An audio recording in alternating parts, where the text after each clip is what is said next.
If you want to unlink your Lyft account from Facebook, follow these simple steps to ensure your accounts are no longer connected.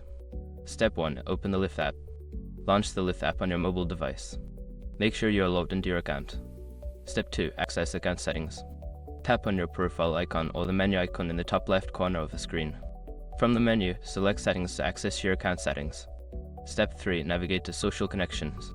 In the Settings menu, look for an option labeled Social Connections or Linked Accounts. Tap on this option to view your linked accounts. Step 4. Unlink Facebook. Find the Facebook option in the list of linked accounts. There should be an option to unlink or disconnect. Tap on it to remove the connection between your Lyft account and Facebook. Step 5. Confirm the unlinking.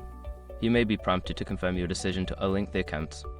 Follow the on-screen instructions to finalize the process. Now your Lyft account is successfully unlinked from Facebook.